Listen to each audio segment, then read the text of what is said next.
Hello DC family, कैसे हैं सब लोग। तो देखिए, लास्ट टर्न पर हम लोग यूनिट 2 कर रहे थे, ठीक है। तो यूनिट 2 में हम लोगों का सेक्शन 14 से हम लोगों को स्टार्ट करना था। तो चलिए बगैर टाइम वेस्ट किए स्टार्ट करते हैं फटाफट से सेक्शन 14 पार्टनरशिप प्रॉपर्टी। और मैं पूरी उम्मीद करता हूं कि पिछला वाला हम लोगों ने जहां तक किया था वहां तक आप लोगों ने रिवाइज कर लिया होगा। देखिए पेपर बहुत नजदीक आ रहे हैं, ठीक है। तो रिवीजन साथ साथ में करते चलिएगा। तो चलिए फटाफट से स्टार्ट करते हैं सेक्शन 14।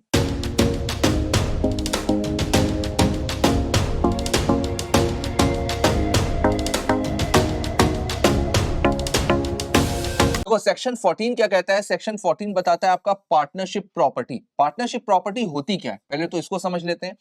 पार्टनरशिप प्रॉपर्टी यानी पार्टनरशिप की प्रॉपर्टी। पार्टनरशिप की प्रॉपर्टी, पार्टनरशिप क्या है? पार्टनरशिप रिलेशन है। किसका रिलेशन है? सारे के सारे पार्टनर्स का। और सारे पार्टनर्स को कलेक्टिवली हम लोग क्या बोलते हैं? फर्म बोलते हैं। तो यानी कि फर्म की प्रॉपर्टी, यानी ऐसी प्रॉपर्टी जो बिजनेस से रिलेटेड है। ऐसी प्रॉपर्टी जो बिजनेस से रिलेटेड है। और बिजनेस किसका है? बिजनेस सारे पार्टनर्स का है। सारे पार्टनर्स ओनर होते हैं। तो इसका मतलब क्या हुआ कि जो फर्म की प्रॉपर्टी होती है, जो पार्टनरशिप फर्म की प्रॉपर्टी होती है, जो बिजनेस की प्रॉपर्टी होती है, उसको सारे के सारे पार्टनर्स बिजनेस के पर्पस से यूज करते हैं। पर्सनल पर्पस से यूज कोई नहीं करता, लेकिन बिजनेस के पर्पस से जो प्रॉपर्टी यूज करी जाती है, जो सारे के सारे पार्टनर बिजनेस के पॉइंट ऑफ व्यू से यूज करते हैं, उसको बोला जाता है पार्टनरशिप प्रॉपर्टी। तो एक बार फटाफट से देखते हैं सेक्शन 14 क्या बोलता है एज पर मॉड्यूल। देखिए, the expression property of the firm also referred to as partnership property, partnership assets, joint stock, common stock और ज्वाइंट एस्टेट। आप कुछ भी बोल सकते हो। पार्टनरशिप प्रॉपर्टी बोल सकते हो, पार्टनरशिप एसेट बोल सकते हो, joint stock, common stock, joint estate, आप कुछ भी बोल सकते हो। Denotes all property rights and interest to which the firm, that is all partners collectively may be entitle. तो देखो, जब प्रॉपर्टी होती है ना बेटा, ये तो किसी भी एक्ट के लिए, केवल पार्टनरशिप के लिए नहीं है। ये जो मैं बात बता रहा हूं, ये सारे एक्ट्स के ऊपर अप्लाई होती है, सारे कानून के ऊपर अप्लाई होती है। प्रॉपर्टी का मतलब हम लोग क्या समझते हैं? प्रॉपर्टी का मतलब इमूवेबल प्रॉपर्टी या मूवेबल प्रॉपर्टी। अब जैसे मान लीजिए कोई फ्लैट है, ठीक है, मैंने कोई फ्लैट खरीदा, तो मैं बिल्कुल ये बोलूंगा कि ये फ्लैट एक प्रॉपर्टी है, जो प्रॉपर्टी मैंने परचेज करी है। लेकिन केवल प्रॉपर्टी वो फ्लैट नहीं है, फ्लैट से रिलेटेड जितने भी अधिकार हैं, फ्लैट से रिलेटेड जितने भी राइट्स हैं, वो भी प्रॉपर्टी की डेफिनेशन में आते हैं। तो प्रॉपर्टी का मतलब केवल ऐसी चीज नहीं जो केवल हम लोगों को दिख रही है, उससे रिलेटेड जितने भी अधिकार हैं वो भी प्रॉपर्टी की डेफिनेशन में ही आते हैं। तो वही चीज यहां पर लिखी हुई है, जितने भी राइट्स हैं, जितने भी इंटरेस्ट हैं, हर एक चीज पार्टनरशिप प्रॉपर्टी में इंक्लूड किया जाएगा। The property which is deemed as belonging to the firm. देखिए वही चीजें जो मैंने बताई, ऐसी कोई भी प्रॉपर्टी जो फर्म को बिलोंग करती है, जो बिजनेस के पॉइंट ऑफ व्यू से ली गई है, जिसको सारे पार्टनर्स बिजनेस के लिए यूज करते हैं, उसको बोला जाता है पार्टनरशिप प्रॉपर्टी। चाहे वो कोई अधिकार हो या कोई भी इंटरेस्ट हो, हर एक चीज को पार्टनरशिप प्रॉपर्टी माना जाएगा। In the absence of any agreement between the partner showing contrary intention is comprised of the following item. अब देखो, अगर पार्टनर्स के बीच में कोई आपस में एग्रीमेंट हुआ है, या कुछ एडजस्टमेंट हुआ है, या पार्टनरशिप डीड में कुछ और लिखा है, तो प्रायोरिटी दी जाएगी कि भाई पार्टनरशिप एग्रीमेंट क्या बोलता है, पार्टनरशिप डीड क्या बोलती है, सारी पार्टनर्स मिलकर के किस बात को लेकर के अग्री कर रहे हैं। लेकिन जहां पर चीजें साइलेंट है, जहां पर चीजें साइलेंट है, वहां पर देखा जाता है कि एक्ट में क्या लिखा हुआ है। तो ये वाली जो लाइन है ना, unless contrary intention is appeared, तो ये line sale of goods act में भी थी, इंडियन कॉन्ट्रैक्ट एक्ट में भी थी, पार्टनरशिप एक्ट में भी है। तो अगर ये स्पेशल एक्ट है, इनको तब उठा करके देखा जाएगा जब कहीं पर कोई टर्म्स और कंडीशन मिस होगी। और अगर सारे पार्टनर्स ने या सारे जितने भी लोग कॉन्ट्रैक्ट की पार्टीज हैं, उन लोगों ने मिल करके अगर अलग से कुछ डिसाइड किया है, तो प्रायोरिटी हमेशा उसको दी जाएगी। तो हमेशा, चाहे इंडियन कॉन्ट्रैक्ट एक्ट हो, चाहे वो सोगा हो, चाहे वो पार्टनरशिप एक्ट हो, इनको प्रायोरिटी तब दी जाती है जब कहीं पर कोई प्रोविजन या कहीं पर डीड में या कहीं पर जो कॉन्ट्रैक्ट बन रहा है उसमें कहीं पर कोई चीज मिस होगी, तो देखा जाएगा कि एक्ट में क्या लिखा हुआ है। अदरवाइज प्रायोरिटी हमेशा दी जाती है एग्रीमेंट को। अगर पार्टनरशिप है तो पार्टनरशिप डीड को। तो अगर इसके अगेंस्ट में पार्टनर्स ने कुछ डिसाइड किया है तो उसको प्रायोरिटी देंगे। लेकिन अगर पार्टनरशिप डीड में कुछ मिसिंग है, तो फिर वहां पर देखा जाएगा कि भाई ये पार्टनरशिप प्रॉपर्टी का जो सेक्शन 14 है, इसके रूल्स क्या कहते हैं, ये क्या कहता है, फिर उसी के अकॉर्डिंग पार्टनरशिप प्रॉपर्टी को ट्रीट किया जाएगा। तो देखिए सेक्शन 14 क्या कहता है? All property rights and interest which partners may have brought into the common stock as the contribution to the common business। तो देखिए, चाहे वो कोई भी प्रॉपर्टी हो, चाहे वो कोई भी राइट हो, जब एग्जाम में लिखने के लिए आएगा ना, तो केवल प्रॉपर्टी लिख करके मत आइएगा, प्रॉपर्टी के साथ में राइट्स और इंटरेस्ट को भी मेंशन करना होगा। तो जितनी भी प्रॉपर्टी है, जितने भी राइट्स हैं, जितने भी इंटरेस्ट हैं जो कि पार्टनर्स कॉमन बिजनेस के लिए यूज कर रहे हैं या कॉमन बिजनेस के लिए लेकर के आए हैं, बिजनेस के पॉइंट ऑफ व्यू से लेकर के आए हैं, तो उसको बोला जाएगा partnership property. All the property, rights and interest acquired or purchased by or for the firm or for the purpose in the course of the business of the firm। बिल्कुल, वो प्रॉपर्टी अगर खरीदी गई है तो खरीदने के पीछे का पर्पस क्या था? खरीदने के पीछे का पर्पस था बिजनेस। वो प्रॉपर्टी बिजनेस के लिए खरीदी गई है या बिजनेस के पैसे से खरीदी गई है, ठीक है, तो उसको बोला जाएगा पार्टनरशिप प्रॉपर्टी। एंड लास्ट में आता है गुडविल ऑफ द बिजनेस, जो फर्म की गुडविल होगी उसको भी पार्टनरशिप प्रॉपर्टी की तरह से ही ट्रीट किया जाएगा। तो अगर पार्टनर्स ने मिलकर के कुछ डिसाइड किया है पार्टनरशिप प्रॉपर्टी के रिगार्डिंग, तो फिर उसको देखा जाएगा, और अगर पार्टनरशिप डीड साइलेंट है, पार्टनरशिप एग्रीमेंट साइलेंट है, तो फिर वहां पर इस रूल को फॉलो किया जाएगा और इस तरीके की प्रॉपर्टीज को बोला जाएगा पार्टनरशिप प्रॉपर्टी। तो मेरे ख्याल से पार्टनरशिप प्रॉपर्टी का कॉन्सेप्ट आपका क्लियर होगा। आगे देखते हैं।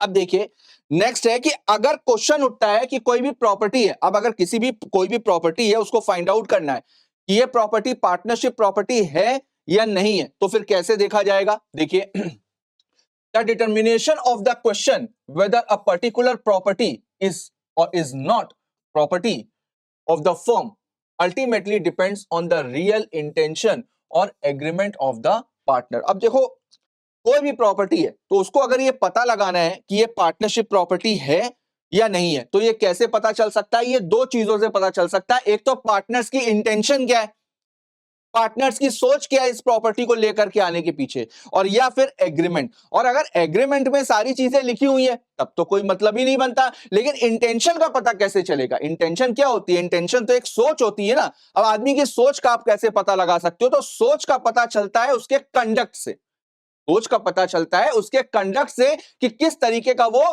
कंडक्ट कर रहा है। तो अब देखो, जैसे मान लीजिए कि ए, बी, सी एंड डी, ये चारों पार्टनर्स हैं, इन चारों लोगों ने मिल करके अपना बिजनेस स्टार्ट किया, ठीक। अब डी के पास में कार है, डी के पास में एक कार है और ए का काम है गुड्स को बेचने का, यानी जितने भी गुड्स के जितने भी ऑर्डर होते हैं या जितने भी टूरिंग काम होते हैं वो सारे के सारे काम ए करता। एक बार बहुत सर्दियों का समय था, ए को बहुत दूर जाना था टूर पर, और ये ट्रेन से इसका जाने का मन नहीं था, तो इसने डी से बोला कि यार अगर तुम अपनी कार दे दो और अपना ड्राइवर दे दो तो मैं आराम से टूरिंग पे चला जाऊंगा और आराम से कलेक्शन करके चला आऊंगा। तो डी ने कहा कि चलो भाई ठीक है, तुम मेरी कार और मेरा ड्राइवर ले जाओ। अब देखो, डी अपनी कार को बिजनेस के पर्पज से दे रहा है, भाई बिजनेस तो सभी का ही है, ए का भी है, बी का भी है, सी का भी है और डी का भी है, लेकिन डी अपनी पर्सनल कार बिजनेस के लिए दे रहा है, तो क्या इनकी जो कार है ये पार्टनरशिप प्रॉपर्टी हो गई? आप खुद बताओ, क्या इनकी कार पार्टनरशिप प्रॉपर्टी मानी जाएगी? नहीं मानी जाएगी। क्यों? क्योंकि कार इनकी पर्सनल है, इन्होंने अपने पर्सनल पैसों से खरीदी है। वो तो अचानक से जरूरत पड़ गई तो इन्होंने वो कार मिस्टर ए को दे दी एक स्पेसिफिक पर्पस के लिए। तो क्या ये थोड़ा ना बोल दिया जाएगा कि अब ये कार पूरी की पूरी फर्म की हो गई? नहीं बोला जाएगा ना। लेकिन हाँ, अगर फर्म के पैसे से कोई कार खरीदी जाती और उस कार का पर्पस यही होता है कि भाई अगर किसी को कोई दूसरे शहर जाना है, कहीं पर कोई मीटिंग के लिए जाना है, कहीं पर भी किसी को जाना है, तो वो आदमी वो कार को यूज करेगा, तब जाकर के उस कार को पार्टनरशिप प्रॉपर्टी माना जाएगा। तो बेटा यहां पर कंडक्ट के थ्रू पता चल रहा है ना, कंडक्ट के थ्रू पता चल रहा है ना कि वो कार पार्टनरशिप प्रॉपर्टी में आएगी या नहीं आएगी। तो एक बार देखते हैं। Does mere fact that the property of a partner is being used for the purpose of the firm shall not by itself make it partnership property। तो मेरे ख्याल से ये वाला पॉइंट आपको समझ में आया होगा, बिल्कुल सेम वही है जो मैंने आपको एग्जांपल दिया। Unless it is intended to be treated as such, partners may by an agreement at any time convert the property of any partner or partners. अब देखो, अब ये कार को मिस्टर ए एक बार ले गए, इस कार को मिस्टर ए एक बार ले गए टूरिंग बहुत स्मूथली हो गई, सारे काम बहुत आसानी से हो गए। जो काम 1 हफ्ते में होता था वो काम 3 दिन में करके ये वापस आ गए। अब सब लोगों ने सोचा कि यार देखो, कार से गए और कितना फायदा का काम रहा, 1 हफ्ते का काम 3 दिन में हो गया। तो मिस्टर डी ने बोला कि भाई चलो कोई दिक्कत नहीं है, अगर जरूरत लगती है तुम लोगों को तो बताओ, कार को मैं फर्म को दे देता हूं। अब ये कार जिसको चाहे वो यूज करे, ठीक है। एक काम करते हैं, कार का जो पैसा है वो फर्म से हम निकाल लेते हैं, कार की जो मार्केट वैल्यू है वो हम फर्म से निकाल लेते हैं। सारे पार्टनर से बोला ठीक। तो अब देखो, अब ये कार अभी तक मिस्टर डी की पर्सनल प्रॉपर्टी थी। अब इन्होंने जब ये फर्म को दे दी बिजनेस के लिए, तो ये कार क्या हो गई? पार्टनरशिप प्रॉपर्टी हो गई। अब ए हो, बी हो, सी हो, डी हो, जिसको भी जरूरत पड़ेगी वो इस कार को यूज कर सकता है। अब इस प्रॉपर्टी को बोला जाएगा पार्टनरशिप प्रॉपर्टी। मेरी बात सबको समझ में आई? तो देखिए, तो ये पार्टनर्स के ऊपर डिपेंड करता है कि वो बाय एन एग्रीमेंट, किसी भी समय एग्रीमेंट करके किसी भी पार्टनर की प्रॉपर्टी को पार्टनरशिप प्रॉपर्टी में कन्वर्ट कर सकते हैं। लेकिन ये कन्वर्जन जो है, if made in good faith, would be effectual between the partners and against the creditor of the firm or the separate property of any partner into the partnership property. तो बिल्कुल ये जो भी एग्रीमेंट है या जो भी डिसीजन है वो गुड फेथ में होना चाहिए। आगे देखते हैं। अब देखो, लास्ट वाला पॉइंट क्या था? गुडविल का था। तो गुडविल को भी पार्टनरशिप प्रॉपर्टी माना जाएगा। तो देखते हैं, section 14 specifically lays down that the goodwill of a business is subject to a contract between the partners to be regarded as property of the firm, but this section does not define the term goodwill. तो बेटा section 14 में goodwill की definition नहीं बताई है, goodwill की definition नहीं बताई गई है। लेकिन नॉर्मल सेंस में गुडविल को क्या बोला जाता है? गुडविल को बोला जाता है रेपुटेशन। जो फर्म की रेपुटेशन होती है, जो बिजनेस की रेपुटेशन होती है, उसको बोला जाता है गुडविल। तो देखिए, goodwill is a concept which is very easy to understand but difficult to define. Difficult to define बेटा इस वजह से लिखा हुआ है क्योंकि गुडविल में बहुत सारी चीजें आ जाती हैं। जैसे गुडविल इंक्लूसिव डेफिनेशन है, गुडविल में केवल रेपुटेशन तो आती है, ब्रांड नेम भी आ सकता है, कस्टमर्स भी आ सकते हैं। अब जैसे मान लीजिए मैंने अपनी गुडविल किसी और को बेची, तो कोई भी बंदा जो गुडविल को खरीद रहा होगा वो क्या सोच करके खरीदेगा कि यार इनकी गुडविल है, इनका ब्रांड है, वो मैं खरीद रहा हूं, तो इसका मतलब इनके सारे के सारे कस्टमर किसके हो गए? अब मेरे हो गए। तो गुडविल केवल एक नाम नहीं होता है, उससे रिलेटेड जितनी भी चीजें होती हैं, जितने भी राइट्स होते हैं, जितना भी इंटरेस्ट होता है, वो सब कुछ ट्रांसफर होता है। तो इसी वजह से यहां पर लिखा हुआ है गुडविल। है तो शब्द बड़ा आसान, लेकिन उसको डिफाइन करना थोड़ा सा मुश्किल है। तो भी देखते हैं, goodwill may be defined as the value of the reputation of a business house. तो बेसिकली जो आपके बिजनेस हाउस की रेपुटेशन की वैल्यू है उसको बोला जाता है goodwill in respect of profit expected in future over and above normal level of profits earned by undertaking belonging to the same class of business. तो अब आज की तारीख में अगर जैसे कैडबरी है, ठीक है, कैडबरी का ब्रांड नेम है डेयरी मिल्क। अब कल को अगर कैडबरी नेस्ले को ये डेयरी मिल्क वाला ब्रांड नेम बेच देती है, ठीक है, तो नेस्ले यही सोच करके तो डेयरी मिल्क लेगा ना कि भाई अभी तक मेरी किटकैट की चॉकलेट बिक रही थी, अब डेयरी मिल्क का ब्रांड भी मेरे पास में हो गया, तो डेयरी मिल्क के भी जितने कस्टमर्स हैं वो मेरे पास में आ जाएंगे। तो इससे हमको फ्यूचर में कितना प्रॉफिट होने वाला है, इसके बेसिस पर गुडविल की वैल्यू निकाली जाती है। आगे देखते हैं।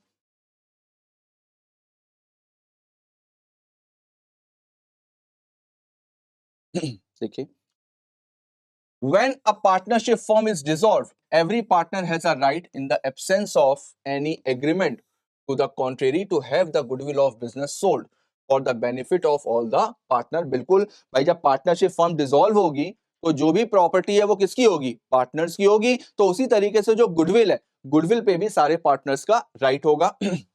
Goodwill is a part of the property of the firm. बिल्कुल, it can be sold separately or along with the other properties of the firm। तो बिल्कुल देखो, गुडविल एक सेपरेट प्रॉपर्टी है अंडर सेक्शन 14। सेक्शन 14 में सेपरेट पॉइंट दिया हुआ है गुडविल का, यानी गुडविल को आप सेपरेटली भी ट्रेड कर सकते हो और या बाकी सारी प्रॉपर्टीज के साथ में गुडविल को भी बेचा जा सकता है। Any partner may upon the sale of the goodwill of a firm make an agreement with the buyer that such partner will not carry on any business similar to that of the firm within a specified period। बेटा इसको underline कर लीजिएगा ये keyword है जो आप लोग बोलते हो ना कि सर कीवर्ड क्या है।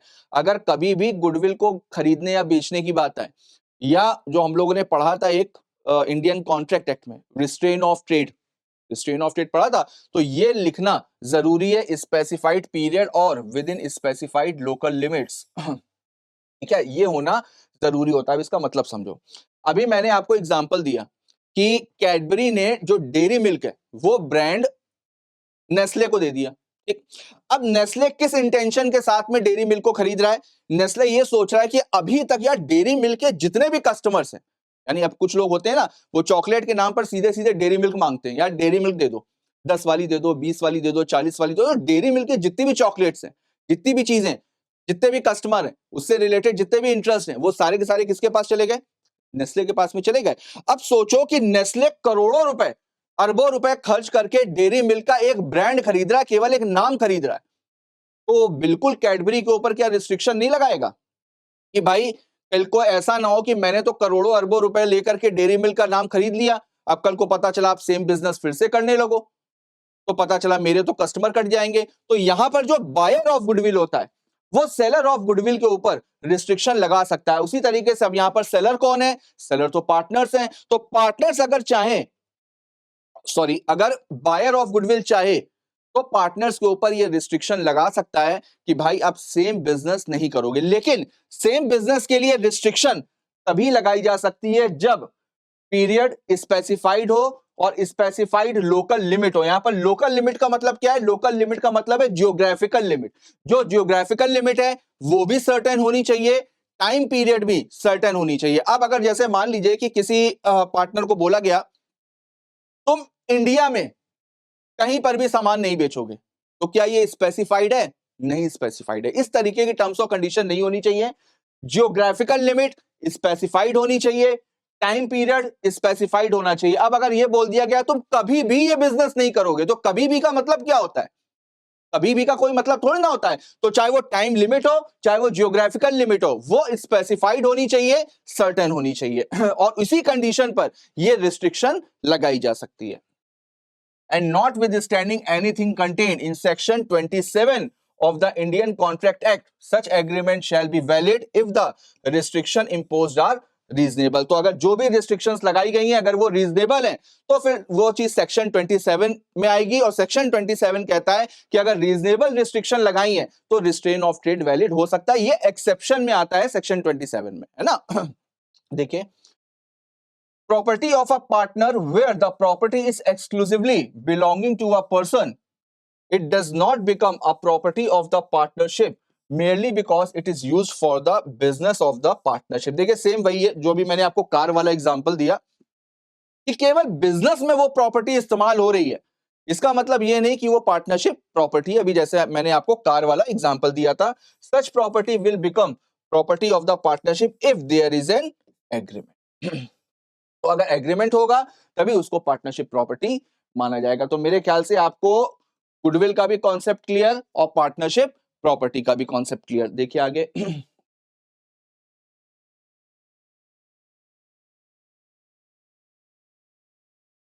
अब देखिए क्या बोल रहा है section 15।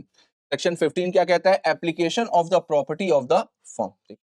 Section 15 provides that the property of the firm shall be held and used exclusively for the purpose of the firm. बिल्कुल ऑब्वियसली की जो पार्टनरशिप प्रॉपर्टी है उसको अप्लाई कहां पर किया जाएगा? उसको अप्लाई हमेशा हमेशा बेटा बिजनेस के पॉइंट ऑफ व्यू से किया जाएगा।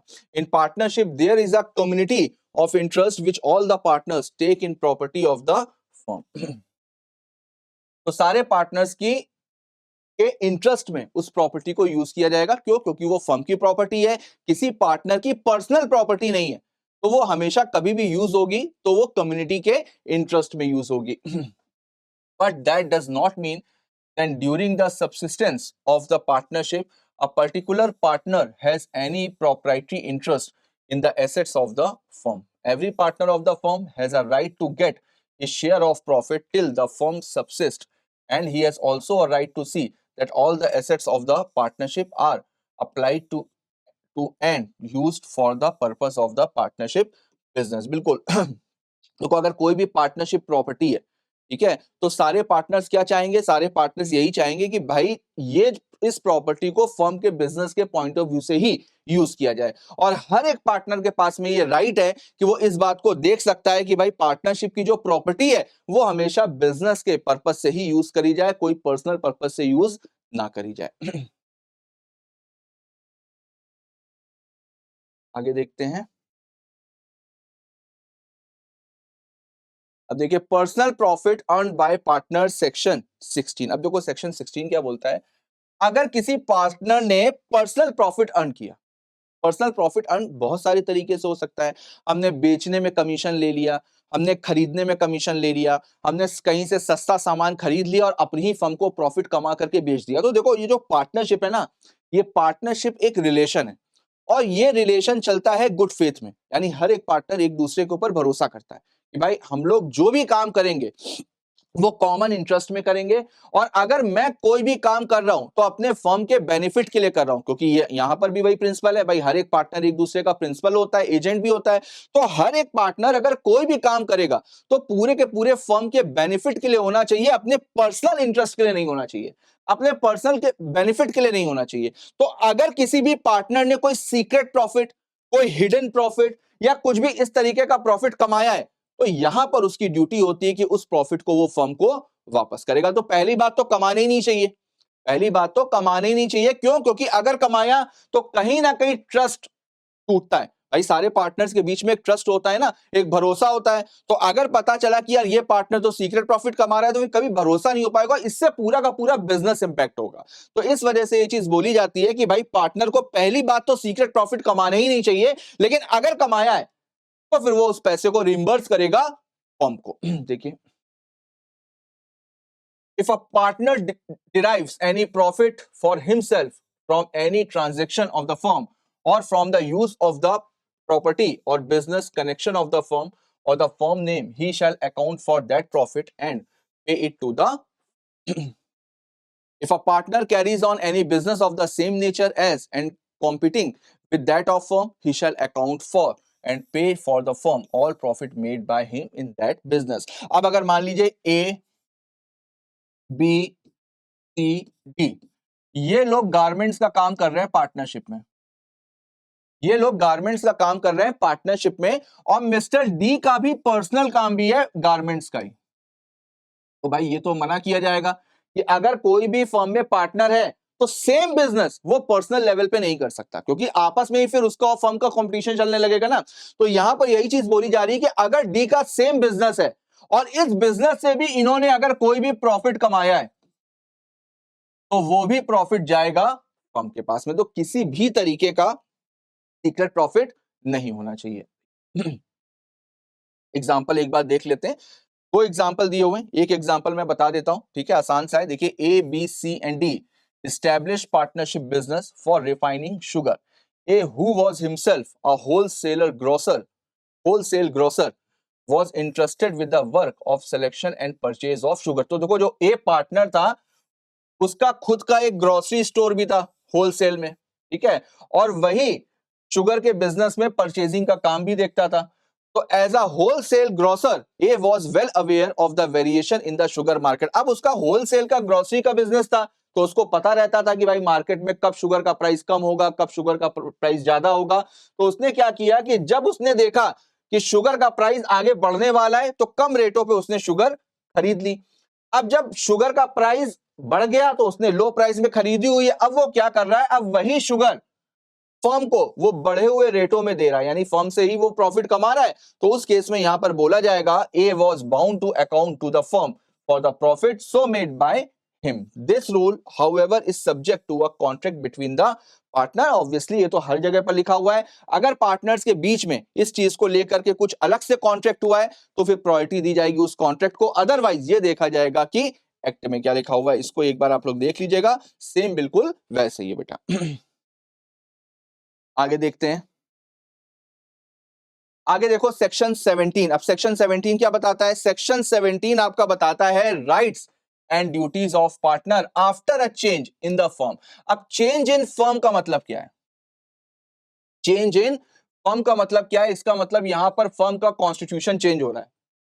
फर्म का कॉन्स्टिट्यूशन का मतलब फर्म में पार्टनरशिप जो डीड है उसमें कोई भी चेंजेस हो, अगर इतना सा भी चेंज होगा, अगर इतना सा भी चेंज होगा, केवल नाम ही चेंज होगा, एक ही जगह पर बी आएगा, तो वहां पर भी उसको चेंज इन अ फर्म बोला जाएगा। जरूरी नहीं है कि पूरी की पूरी पार्टनरशिप डीडी बने या पूरी की पूरी सारी के सारे पॉइंट्स नहीं लिखे जाए, अगर इतना सा भी चेंज हो रहा है तो फिर उसको चेंज इन अ फर्म माना जाएगा। तो देखिए एक बार तो सबसे पहले राइट्स एंड ड्यूटीज जानने से पहले we should first know how a change may take place in the constitution of the firm. तो यहां पर कुछ सिचुएशंस दी गई हैं, इन सारी जगह पर कॉन्स्टिट्यूशन में चेंज होगा।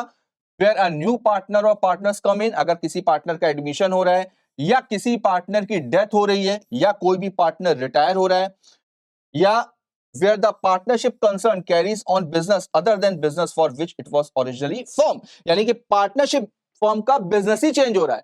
पहले वो शुगर का बिजनेस कर रही थी, अब वो राइस के बिजनेस में आ रही है, पूरा का पूरा ऑब्जेक्ट ही चेंज हो रहा है, तो भी वहां पर पार्टनरशिप का कॉन्स्टिट्यूशन चेंज होगा। And where the partnership business is carried out on after the expiry of a time fixed for the purpose, अब कोई पर्टिकुलर पार्टनरशिप थी, ठीक है, जो एक पर्टिकुलर पर्पस के लिए बनाई गई थी, लेकिन उसके बाद भी वो पार्टनरशिप कंटिन्यू चल रही है, ठीक है, यानी अब वो किसमें हो गई, अब वो कन्वर्ट हो गई पार्टनरशिप एट विल में, यही तो हम लोगों ने पढ़ा था ना पहले। तो यहां पर भी पार्टनरशिप के फॉर्म में जो भी कॉन्स्टिट्यूशन है उसमें चेंज होगा। आगे देखते हैं।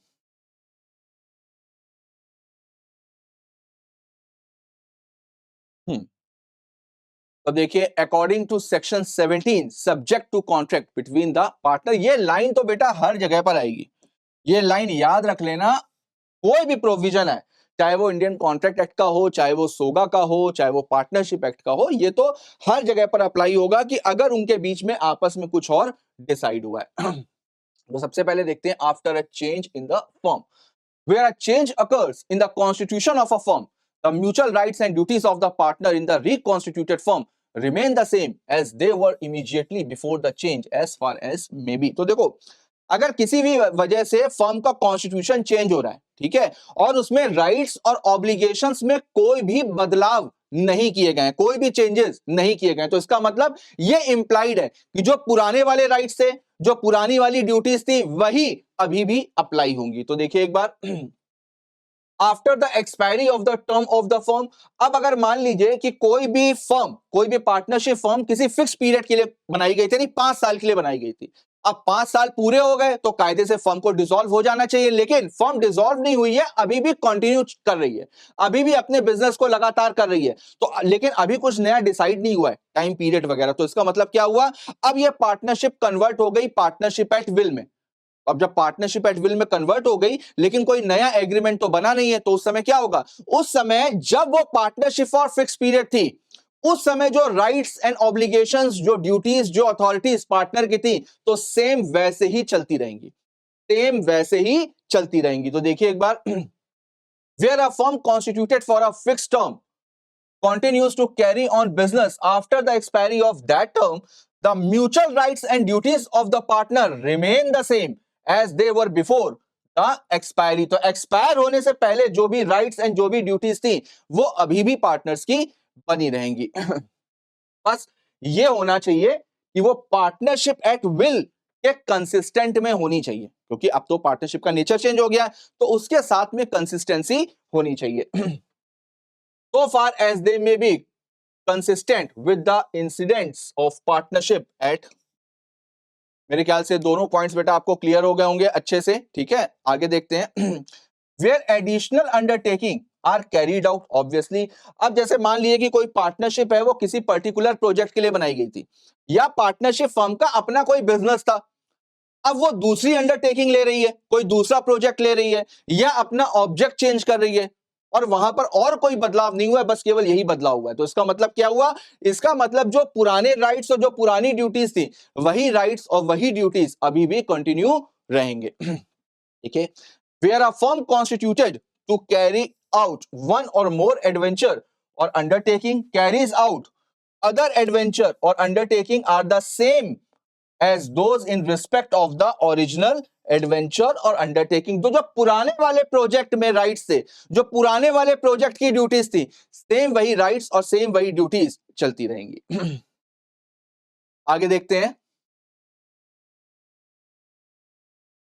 अब देखिए relation of partners to third parties. अब थर्ड पार्टीज के लिए रिलेशन कैसे होंगे, ये टॉपिक तो मैंने आपको कई बार बताया। भाई हर एक पार्टनर एक दूसरे का प्रिंसिपल होता है, हर एक पार्टनर एक दूसरे का एजेंट होता है। तो थर्ड पार्टी के लिए तो लायबिलिटी सबकी बनेगी, थर्ड पार्टी के लिए लायबिलिटी सबकी बनेगी। बस कंडीशन ये है कि पार्टनर ने अपनी अथॉरिटी के अंदर रह करके काम किया है। तो अगर पार्टनर अपनी अथॉरिटी के अंदर रह करके कुछ भी काम कर रहा है तो थर्ड पर्सन के लिए लायबिलिटी हमेशा सब सारे पार्टनर्स की होगी। क्यों? क्योंकि अगर कोई भी एजेंट अपनी अथॉरिटी के अंदर रह करके कोई भी काम करता है तो हमेशा लायबल कौन होता है? प्रिंसिपल। तो देखिए you may recall that a partnership is the relationship between the partners who have agreed to share the profit of the business carried on by all or any of them acting for all। Same वही चीज section 4 में हम लोगों ने पढ़ी। This definition suggest that any of the partner can be the agent of the other. तो कोई भी पार्टनर बाकी सबका एजेंट बन सकता है।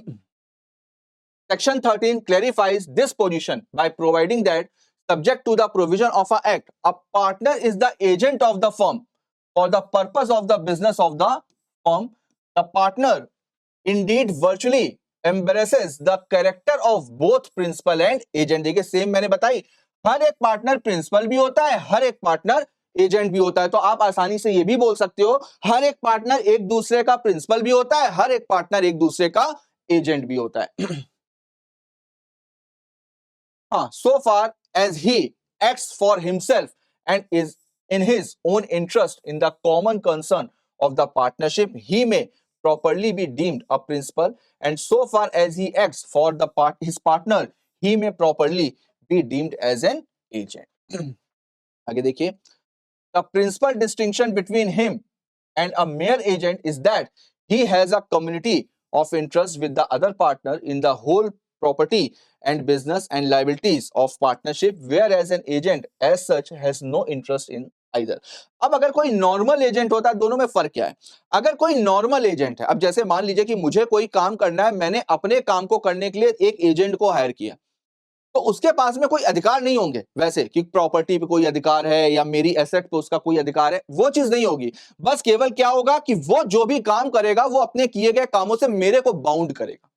ठीक है, पार्टनरशिप में भी यही होता है कि अगर कोई भी पार्टनर कुछ भी काम कर रहा है जो उसके लिमिट में आता है, जिसके लिए वो ऑथराइज है, उसके लिए बाकी के सारे पार्टनर्स भी लायबल होंगे। लेकिन फर्क बस इतना है कि हर एक पार्टनर एक दूसरे का प्रिंसिपल है और एक दूसरे का एजेंट है। तो जो भी पार्टनरशिप प्रॉपर्टी है उसमें सबके पास में अधिकार भी होंगे, सबके पास अपने राइट्स भी होंगे। तो बस केवल एक नॉर्मल एजेंट में और पार्टनर में एक यही फर्क होता है। Okay. The rule that a partner is the agent of the firm for the purpose of business of the firm cannot be applied to all transaction and dealing between the partners themselves. It is applicable only to act done by partner for the purpose of the business of the firm। तो बेटा हर एक किए गए काम के लिए हर कोई liable नहीं होगा। जो काम आपने बिजनेस के लिए किया है, जो भी काम आपने बिजनेस के पर्पस के लिए किया है और अपनी अथॉरिटी के अंदर रह करके किया है, उसके लिए लायबिलिटी होगी। अब कोई पार्टनर बाहर जाकर के कोई फ्रॉड करता है, वो बिजनेस का फ्रॉड नहीं है, वो उसने पर्सनल लेवल पे कोई फ्रॉड किया, तो क्या उस फ्रॉड के लिए भी सारे पार्टनर्स लायबल होंगे क्या?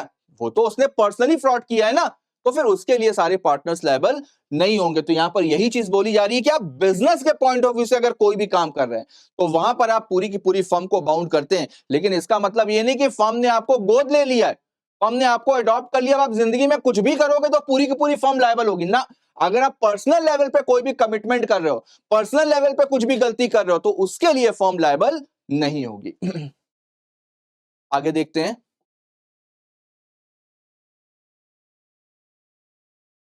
नेक्स्ट आता है आपका बेटा इंप्लाइड अथॉरिटी। चलो इंप्लाइड अथॉरिटी तक आज हम लोग कंप्लीट कर लेते हैं, ठीक है। छोटा सा टॉपिक है सेक्शन 19। अब देखो इंप्लाइड अथॉरिटी का बेटा मतलब क्या है। अब पार्टनर बन रहे हैं तो पार्टनर के पास में राइट्स भी हैं, ड्यूटीज भी हैं और कुछ कुछ अथॉरिटीज भी हैं। अथॉरिटी का मतलब क्या होता है कि हम इस काम के लिए ऑथराइज हैं, और यहां पर दिया क्या गया है इंप्लाइड। तो इंप्लाइड का मतलब अब देखो कुछ अथॉरिटी तो बाय एग्रीमेंट मिलती है कि भाई जब पार्टनरशिप डीड बनी तो आप ये काम करोगे, आप ये काम करोगे, आप ये काम करोगे with the consent of all partner.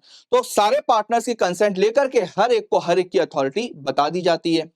लेकिन जैसा कि मैंने बताया अगर एग्रीमेंट में कहीं पर कुछ मिसिंग है, पार्टनरशिप डीड में कहीं पर कुछ मिसिंग है, तो फिर वहां पर देखा जाएगा एक्ट क्या बोलता है। तो एक्ट कहता है कि भाई अगर पार्टनरशिप डीड साइलेंट है तो कुछ चीजें मैं बता रहा हूं, इन चीजों को माना जाएगा कि पार्टनर ऑथराइज है ये सारे काम करने के लिए। मेरी बात समझ में आ रही बेटा? तो अथॉरिटी दो तरीके की हो सकती है, एक तो एक्सप्रेस और दूसरा इंप्लाइड। एक्सप्रेस का मतलब क्या हुआ? जो पार्टनरशिप डीड में लिखी हुई है।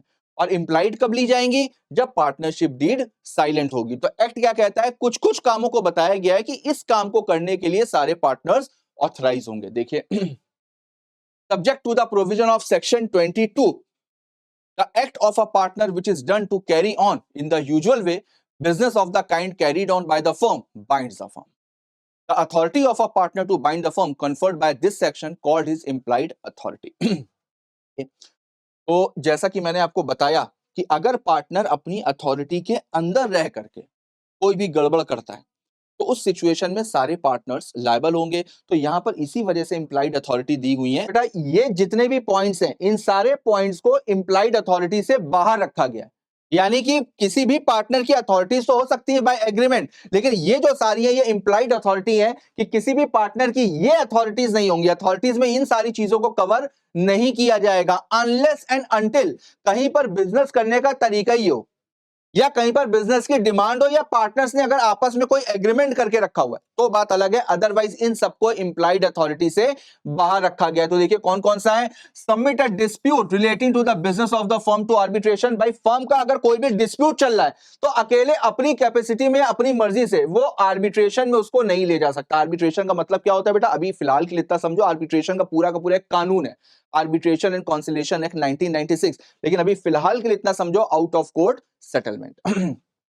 Open a bank account on behalf of the firm in his own name. भाई होती तो फर्म पार्टनर्स की है, लेकिन कोई भी पार्टनर अपने पर्सनल नाम से बैंक अकाउंट नहीं खुलवा सकता on the behalf of firm.